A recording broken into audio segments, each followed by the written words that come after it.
Welcome. I'm Lee Cowan, and this is Here Comes the Sun, a closer look at some of the people, places, and things we bring you every weekend on Sunday morning. On this special edition, we feature interviews and exclusive excerpts from our sit-downs with three superstar actors. And we begin with Jeremy Strong. He went from performing in sparse off-Broadway theaters to winning an Emmy for his role as Kendall Roy in HBO's Succession. As the series came to a close, Strong reflected on challenges faced and memories made with our own Ben Mankiewicz. I mean, everything has changed and nothing has changed. Yeah. Nestled between a New York City church and a small Mediterranean restaurant, the Rattlestick Theater conjures up powerful memories for Jeremy Strong. These weren't here. They took these risers down. Back in 2011, Strong was a struggling actor, appearing as an Afghanistan war veteran in Paraffin, an off-Broadway play. This was like a 60-seat theater where the bathroom is on the stage. It is on the stage, yeah. And you could smell the falafel stand downstairs, but it didn't matter. More than a decade later, Strong, now 44, is a success story, thanks to his role on HBO's hit series Succession, now winding down its fourth and final season. The show is fictional, but at times seems inspired by some real-life media dynasties. My father is a malignant presence, a bully and a liar, and he was fully personally aware of these events for many years. Strong's character is Kendall Roy, troubled and talented scion of his family's media empire, one of four siblings desperately seeking their father's approval. I mean, they're not the 1%, they're the 0.001%. Yeah. But yet, they're working class families, people all over the spectrum who clearly relate. I find that very moving because I think at the heart of it, it's a story about family and the need for love and the need for validation. So it's incredibly universal. Now I'm afraid I have to inform you, you are all dismissed. Yeah, you're all fired. His character may have grown up with a silver spoon in his mouth and a sense of entitlement in his soul, but Jeremy Strong is not Kendall Roy. Born Christmas Day 1978, Strong spent the first decade of his life in Jamaica Plain, a working-class neighborhood in Boston. There's a crosswalk somewhere. I think it's up there. Jeremy's father, David Strong, was everything Logan Roy isn't: caring, paternal, and heroic, once nearly sacrificing his own life as he walked with his son, then 8, to a neighborhood park, the Arnold Arboretum. There was a car coming like 40 miles an hour that wasn't slowing down for the traffic light. So he picked me up and he threw me out of the way. Oh, really? And he got hit by the car, broke all the bones in both of his legs. Your dad? Saved my life, yeah. There's things you're able to do that I can't, maybe. Maybe. The intensity and resentment that we see from Kendall is not a product of Jeremy's childhood. None of that comes from your relationship with your dad. No, and I don't think I understand how I have access to that relationship. There's not some hidden trauma in my life or my background. In fact, he took us with him to visit his childhood home. That's my house.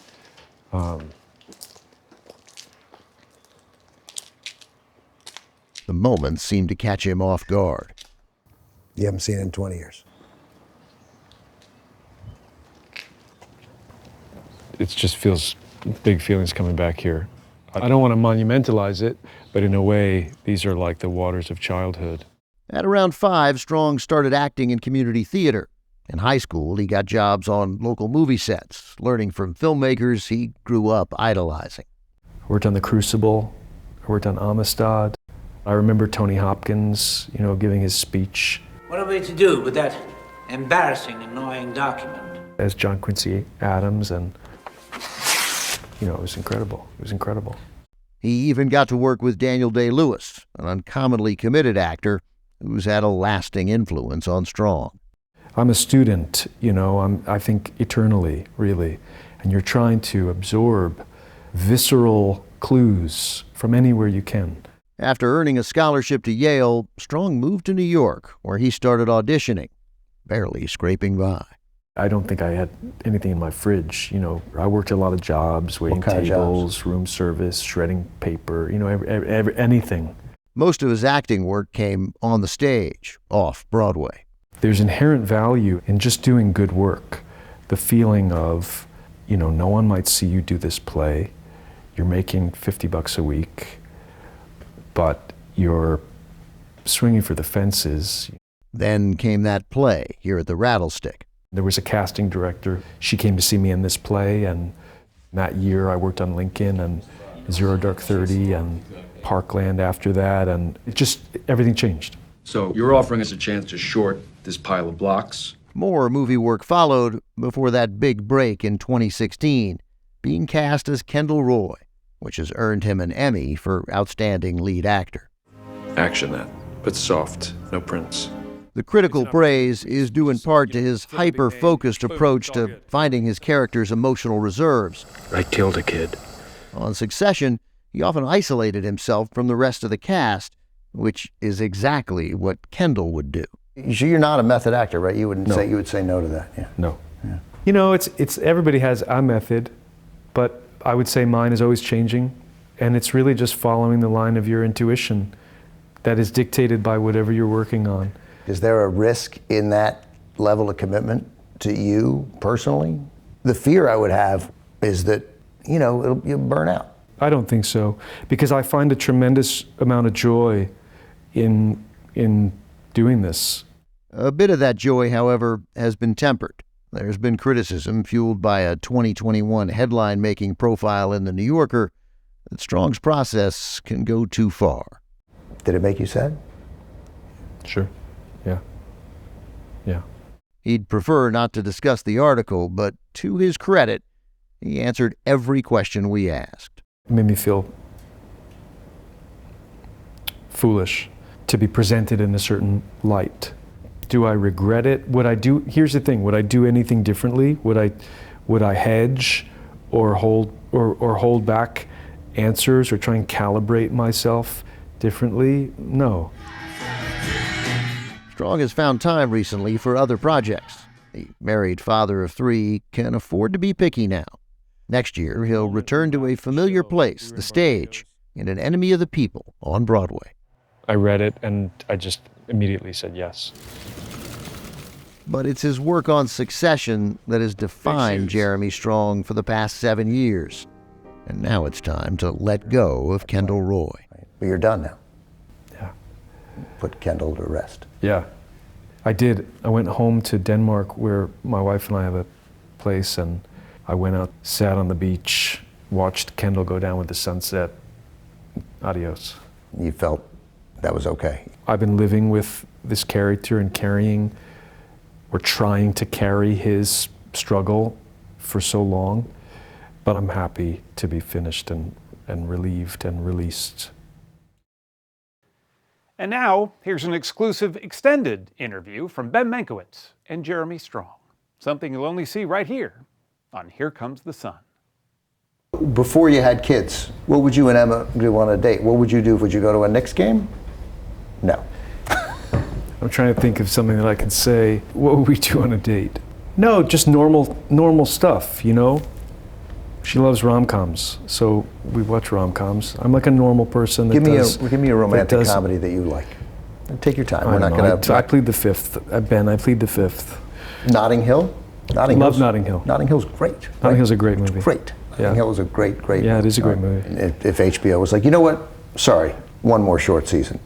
The truth is, and I think Jesse felt the same way, for my character at least, that arc has come to a completion.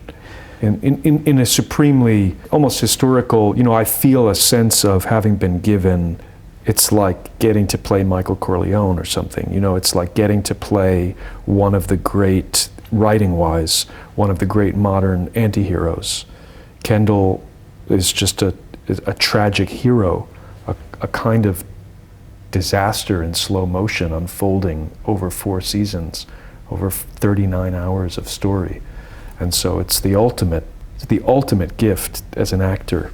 I think some of the more exciting things you can look for as an actor are those road to Damascus moments where there's profound changes, profound internal changes of state, changes of character, changes, reversals, and the number of those moments across those seasons, it's really staggering as an achievement of the writers. And if you had told me when I was doing this play here that I would get to do that, it's like, you know, the pinnacle of what you could hope for as an actor. Nothing more important, there's no bigger compliment than saying you were headed to a career as a successful character actor. Thank you. Right? No, I mean, listen, the highest aspiration that any actor has is to be working. You know, that alone is a huge achievement for any actor. And working on, you know, there was a few years where I was getting to do films like Lincoln and Selma and Aaron's films. You know, the Trial of Chicago 7 was, I mean, I guess that happened after Succession, but that alone was a real milestone for me, getting to play Jerry Rubin and getting to be part of telling that story. You know, every actor wants to be recognized by their peers and get these chances, but the ideal creatively is to disappear. You know, that's why you kind of become an actor in the first place, I think, or why I did. It's an escape. It's a release from some pressure valve. And like, I don't see Cazale, I see the character, and that's, you know, if I have some ideal, it's that. And that's what I wish to do sort of going forward. It's what I've always wanted to do. It's why getting to do Armageddon Time and Trial of Chicago 7 was so important to me as a counterballast, you know, while I was working on Succession, getting to do these roles that were just couldn't be more different. You talked about it as a pressure valve, wanting to disappear and escape. What were you trying to escape from? Nothing extraordinary, you know, just I think childhood and probably, you know, I was a very sensitive kid and absorbed, I think, a lot of the distress and heaviness at home. And why was home heavy? Just precarity, you know, financial struggle and a struggling marriage and discord. Your parents' marriage was hard? Yeah, my parents' marriage was. Are they still married? Or? They're not. They separated a lot on and off, you know, and then divorced eventually. And I'm very close with both of them. And but I think you absorb, you know, whatever those sort of gloom clouds are in a home. You internalize and absorb them as a child. And also, I think it's a social thing, you know. I think, like, I've talked about this before, but I feel that this is true. It's like, even when I was sitting down to do this, I'm aware that I feel so much more anxiety sitting and talking to you for an interview than I felt when I was on this stage in front of an audience, you know, to perform for 3 hours. Where you could humiliate yourself, right? Where you every night, yeah. And I actually had to do some things in that play where I had to humiliate myself every night. But I think it's because you're coming from just a different place in yourself. One is your social self, and one is your creative self. And so a lot of the work of the actor, for me, is to sort of disrobe your social self and peel all that away and come from that other column and that sort of purer place. And as a kid, I felt a sense of freedom that I just didn't feel socially when I was doing plays. It was like this just sort of abracadabra. I think when you get older, it becomes something very different. It becomes something, you know, the great Phil Hoffman talked about acting as something incredibly private that you do for the world. And I think that is what I found it to be. Juliette Lewis has made a name for herself playing daring women in extreme situations. But as she told our Luke Burbank, it's her recent role in a family comedy that she holds most dear. Yeah, good to go. So you're at this phase of your career, like you're still finding out things and interested in these characters? Look, as a leaf falls.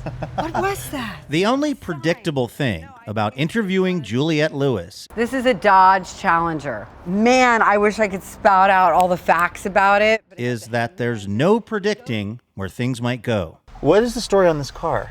It comes from the midlife thing of enjoying the fruits of their labor. This is your midlife crisis car? Don't call it a crisis. So I'm not going to dump all my issues like driving through the rain, coming from the mountains, and in between projects. No. I'm actually honored that you're picking me to do a profile on. That's cool. Cool and unpredictable. 2 words that could accurately describe both Lewis and her Hollywood career over the years, where she's played characters who are menaced. I need you to follow me here. You know me pretty well, don't you, darling? Yeah. You're gonna get to know me a lot better, too. Characters who are doing the menacing. Eeny, meeny, miny, moe. Catch a redneck by its toe. And just about everyone in between. It's really interesting that to this day, the handful of movies I did when I first started still resonate and are still being seen by new generations. Lewis grew up in LA watching her father, Jeffrey Lewis, act in countless movies and TV shows. So I went into my meditation routine, you know. Often opposite Clint Eastwood. I've been thinking about this a lot recently because I'm in a cowboyish movie, for lack of a better word.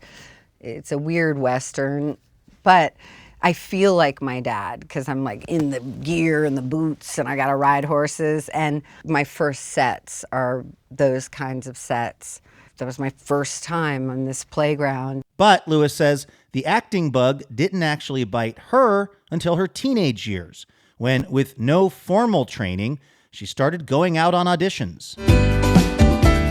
I did sitcoms, which they like everything straight and really high energy, where I almost got fired from a sitcom early on. For what? I think for behaving naturally. You're basically being too good at acting, essentially? I mean, Marty said so later, but they did not like my style. Marty is, of course, Martin Scorsese, who cast a teenage Juliette Lewis in the movie Cape Fear and changed the trajectory of her life. You're not the drama teacher, are you? Maybe I'm the big bad wolf. The performance earned an 18-year-old Lewis an Oscar nomination and launched a run of memorable 90s films. Oh, look, the praying mantis. You know how they mate? Including What's Eating Gilbert Grape, opposite Johnny Depp. And then when they're done, she'll eat them. Strange Days, and Oliver Stone's hyper-violent satire, Natural Born Killers, with Woody Harrelson. I think I scared a lot of people who make business decisions. He can't keep me away from you. People didn't walk around thinking Woody was crazy, but they did of me. Isn't that funny? The tabloids branded Lewis a wild child and breathlessly covered her high-profile relationships. Yeah, I'm wondering what it's been like for you to live like such a public life.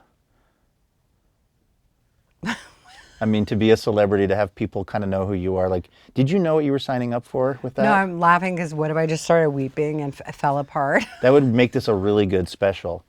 At 22, Lewis got sober. She says through the Church of Scientology, and then started pursuing a quieter life off screen. I made a decision early on to reclaim my existence on my own terms. I've taken time off from movie making. I started my band when I was 30. Shake, shake, shake, any way you want it, it's your Her punk band, Juliette and the Licks, toured extensively, giving her a chance to live out a different childhood fantasy. I had always wanted to be a singer when I was a kid. Like, the things that inspired me were Rocky Horror Picture Show, Fame, Flashdance, the musical Hair. These were everything to me. They had all the things. Drama, you'd weep, the music, dance. 5 years ago, the band announced they were recording new music together once again. But any future projects with the band will have to split time with Lewis's busy acting schedule. I mean, at least undo one.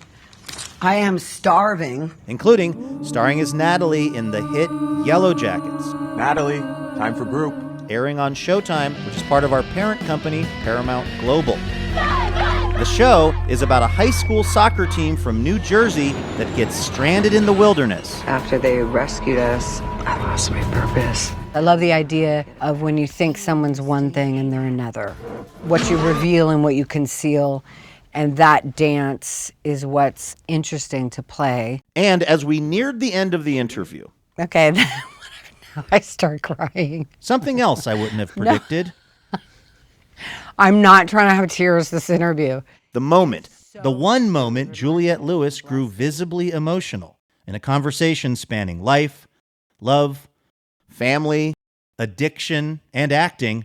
It was the mention of one of her very first movie roles in National Lampoon's Christmas Vacation. Isn't it a beaut, Audrey? She'll see it later, honey. Her eyes are frozen.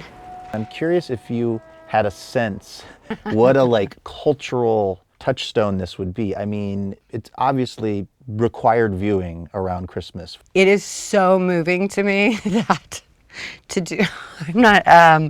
do something that when I was 15, no, I had no idea, that every year families talk to me, people who have lost their parents who tell me this is a tradition, that my little 15-year-old sarcastic self is in their lives every year.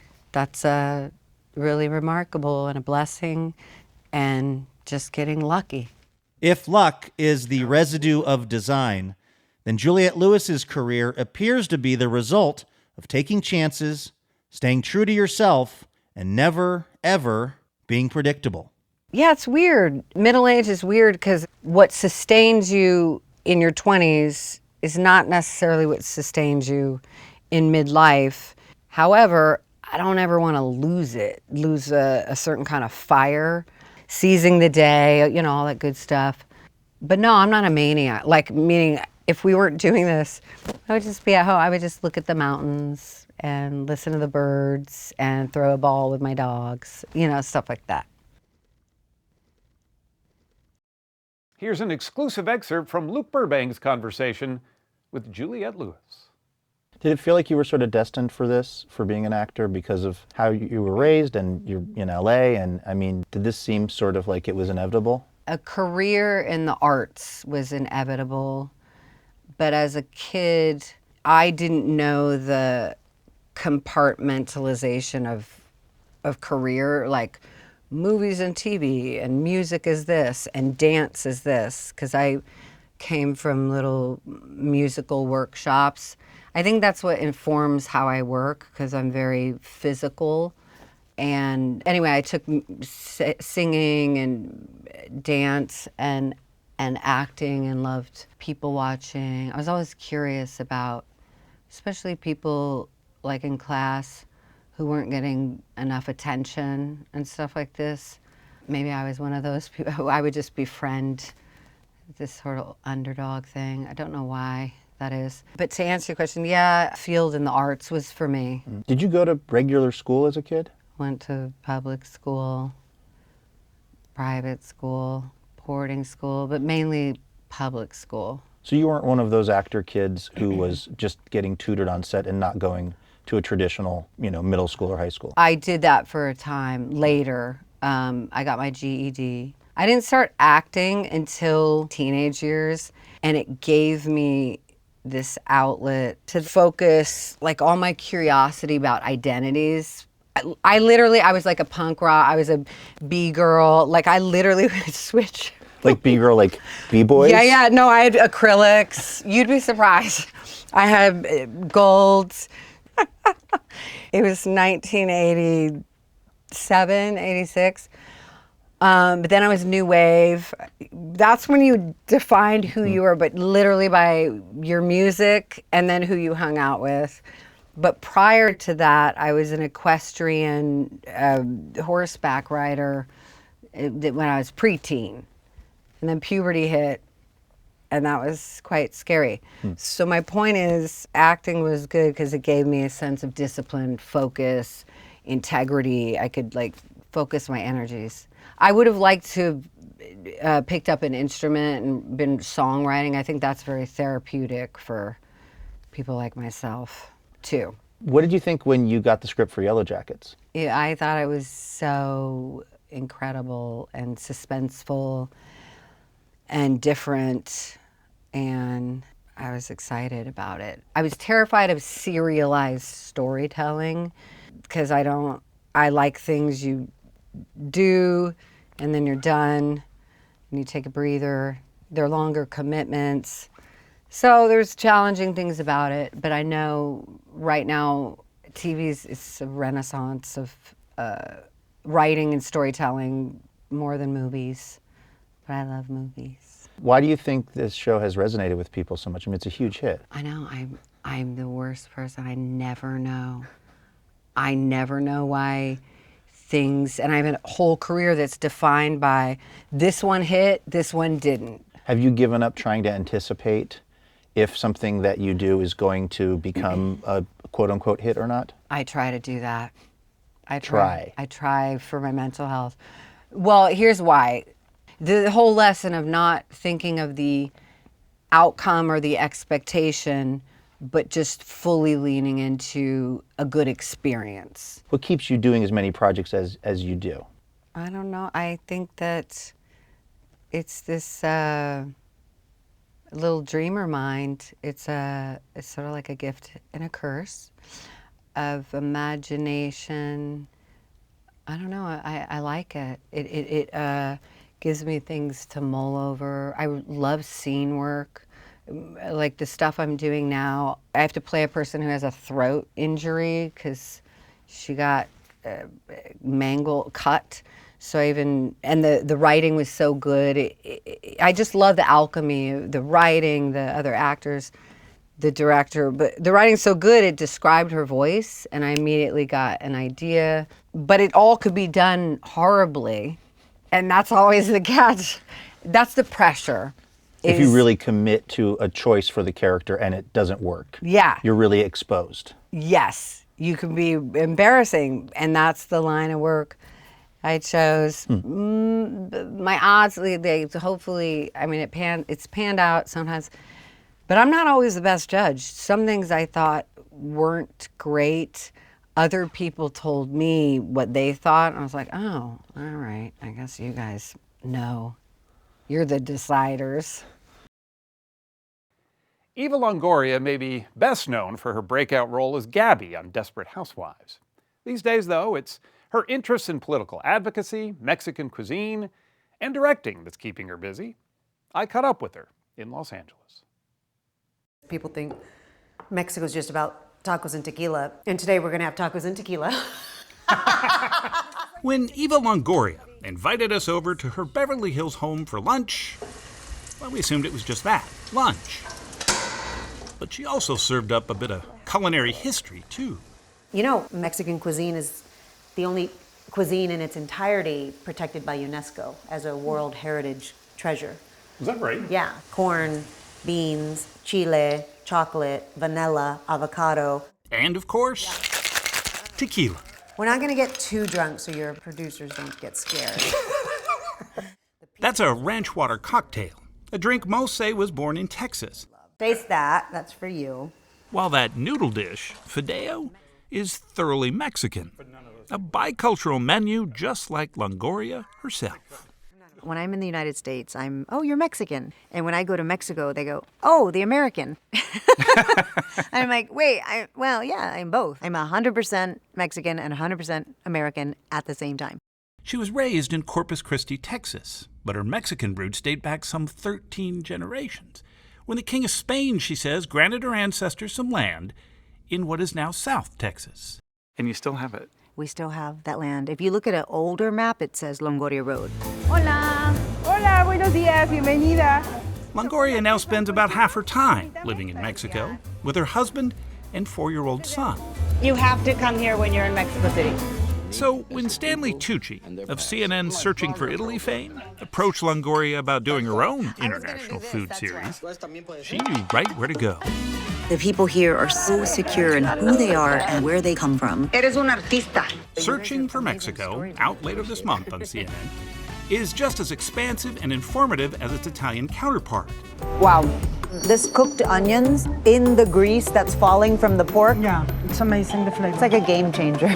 But she also hopes the series will offer a deeper message about valuing the often overlooked contributions of Latinos and Hispanics in general.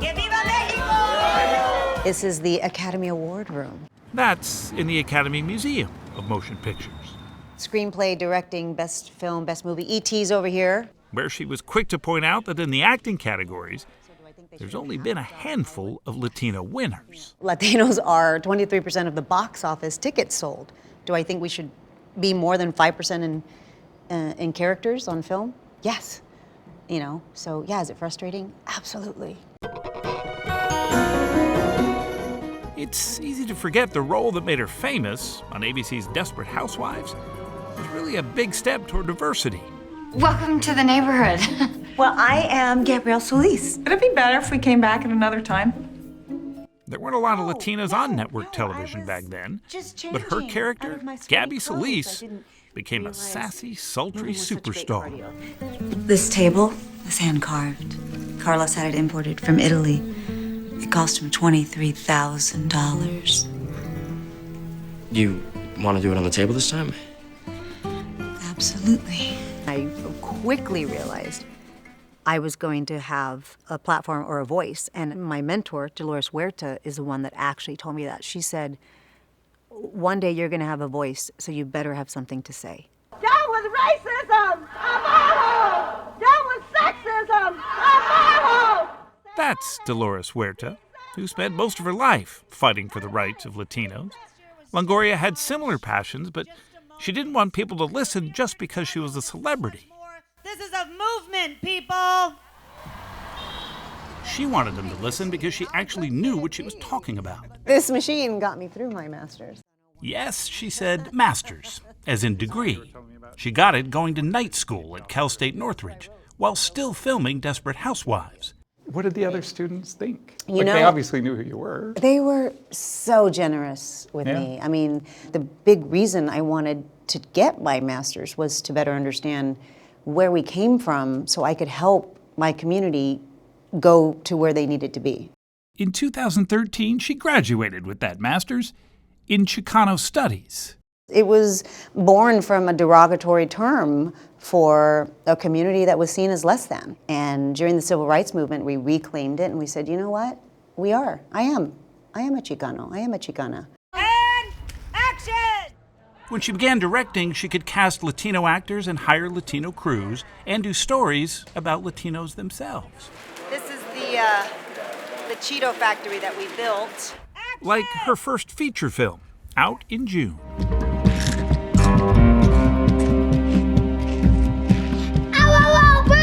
Burns good or burns bad? It burns good. It's called Flamin' Hot, a film based on the story of Richard Montañez, a Mexican-American factory worker at Frito-Lay, who claims his blend of homemade spices was the basis for the Flaming Hot Cheeto. I felt in my bones nobody else could direct this movie. I felt that in my bones. By all accounts, Montañez was a gifted marketer of Hispanic products. In fact, PepsiCo, which owns Frito-Lay, said he did help launch Flamin' Hot Cheetos. But the company also said we do not credit the product creation to him and him alone. Did that give you pause? No. You know, we never set out to do the history of the Cheeto. There's a lot of people in his life that said, no. Ideas don't come from people like you, you know. No, that opportunity is not for somebody like you. I've felt that. And she's using her name to make sure no one else feels that way. The Eva Longoria who worked at Wendy's flipping burgers, she needed a tax break. But the Eva Longoria who works on movie sets does not. She's campaigned for both President Obama and Biden. And in 2014, she co-founded a political action committee. We're here with Latino Victory Project today, which increases Latino political power. Have you gotten any pushback by being so politically active? Oh, yes. Oh, yeah. Yes. And I know you said you don't ever really want to run for office yourself. Yeah, no. But with your platform and your education, why not?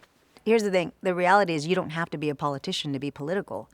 And I think that's the biggest myth. People go, you should run for office so you can make a difference. I am making a difference. Yeah. And it turns out she can make a pretty good cocktail, too.